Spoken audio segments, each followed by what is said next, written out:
ॐ भूर्भुवः स्वः तत्सवितुर्वरेण्यं भर्गो देवस्य धीमहि धियो यो नः प्रचोदयात्। अखंड ज्योति मातृसत्ता विशेषांक सितंबर 2002।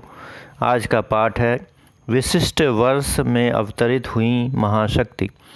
पिता का ज्योतिष ज्ञान पुत्री को गोद में लेते ही सार्थक हो गया।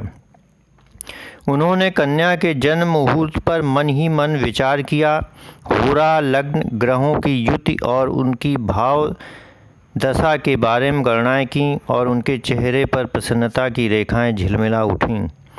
ज्योतिष की गणना एक के बाद एक उन्हीं तथ्यों की ओर संकेत कर रही थीं जिनका एहसास उन्हें अपनी ध्यानस्थ चेतना में हुआ था। साधना काल में और ज्योतिष विद्या का गहन अवलोकन करते समय उन्हें बार बार इस तथ्य की अनुभूति होती थी कि सन 1926 ईस्वी महान आध्यात्मिक शक्ति के अवतरण का वर्ष है, परंतु कैसे और किस तरह, इन प्रश्नों के हल वे नहीं खोज पा रहे थे। यद्यपि उनकी साधनात्मक एवं ज्योतिषी अनुभूतियों का इतिहास साक्षी बन रहा था। इस वर्ष की बसंत पंचमी को विश्व की महानतम आध्यात्मिक घटना घट चुकी थी। परम पूज्य गुरुदेव 15 वर्षीय श्री राम ने अपने हिमालयवासी महागुरुदेव के मार्गदर्शन में अखंड साधना दीप प्रज्वलित किया था। उनकी 24 वर्षीय 24 गायत्री महापुरुष चरणों की श्रृंखला इसी वर्ष प्रारंभ हुई थी। इसके अतिरिक्त श्री अरविंद आश्रम पांडिचेरी में महायोगी अरविंद पूर्ण योग की विशिष्ट सिद्धि को अवतरण करने की सफलता प्राप्त कर रहे थे।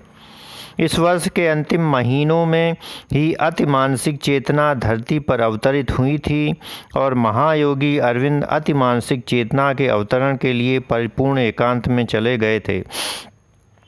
जिस आध्यात्मिक शक्ति के अवतरण के साक्षी आज जसवंत राव थे, वह उपर्युक्त दोनों ही घटनाओं से कहीं अधिक विशिष्ट थी, क्योंकि इसमें आध्यात्मिक महाशक्ति ने स्वयं ही स्थूल देह धारण करके अवतार लिया था।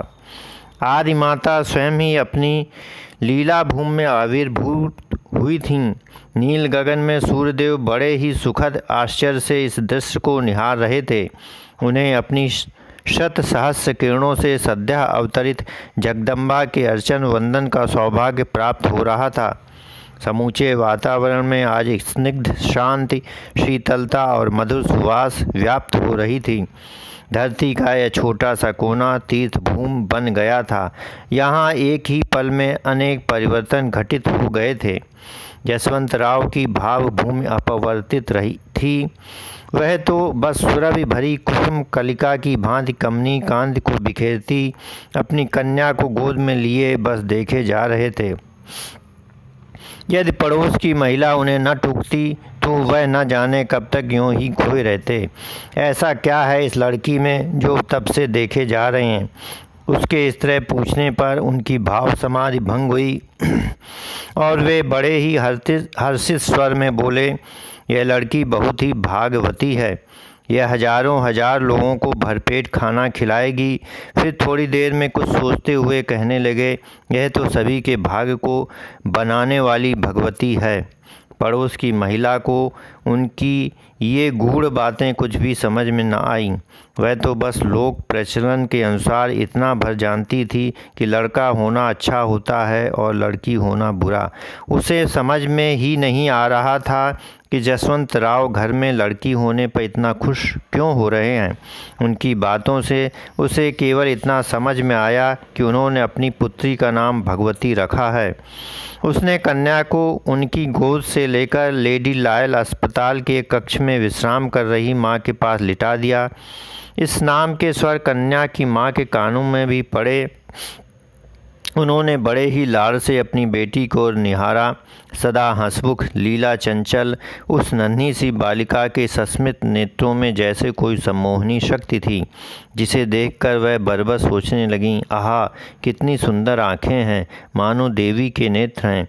मेरी यह बेटी सचमुच ही माता भगवती है। माता के ममत्व एवं पिता के स्नेह मैं लालन में भगवती शशिकला की भांति दिनों दिन बढ़ने लगीं। स्वजनों के साथ उसका बचपन बीतने लगा। ओम शांति शांति शांति। अखंड ज्योत सितंबर 2002।